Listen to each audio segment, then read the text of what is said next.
Namaskar. Today I will discuss with everyone a recent paper that has come over the efficacy of and breakthrough infections in cases in the US. Obviously, we know that Moderna and Pfizer and recently J&J vaccine are being used in the US. So the recent data says that they had 10,262 breakthrough infections.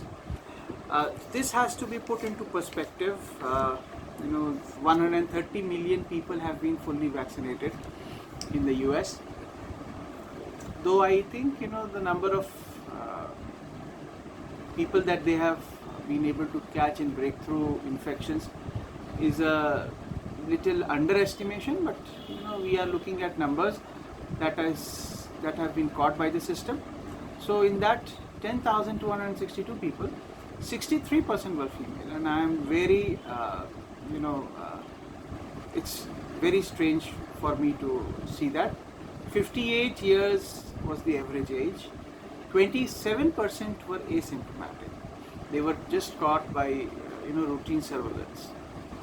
Then 10% were hospitalized, and out of that 10%, 30% were hospitalized because of other reasons, and that's how the numbers changed in terms of asymptomatic. So that leaves us with 6% if you look at the 10% hospitalized. And then there were 2% deaths, and out of that 2% deaths, close to another 18% died out of that 2% deaths. 18% of that 2% died due to other causes rather than COVID. So the average age of death was 82.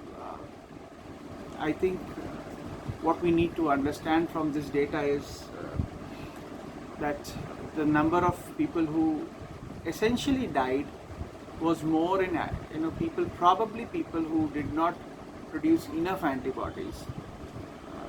We know for sure that people above the age of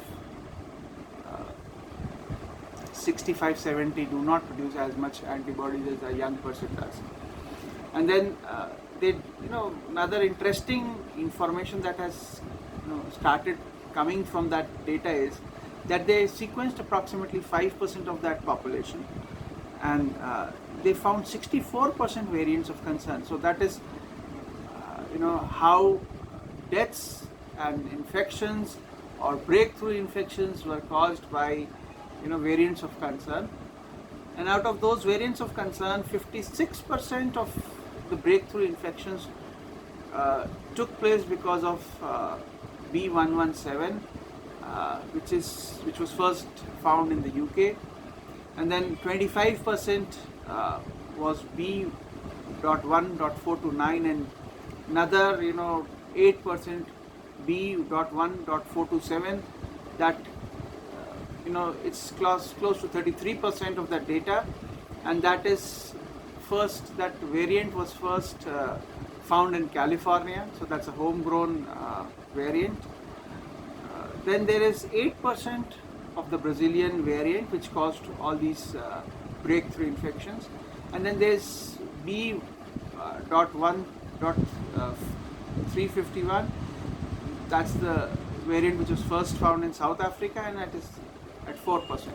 So looking at the complete data, we need to understand that the variants are causing more of breakthrough infections. 64% of the total infections were breakthrough caused by variants.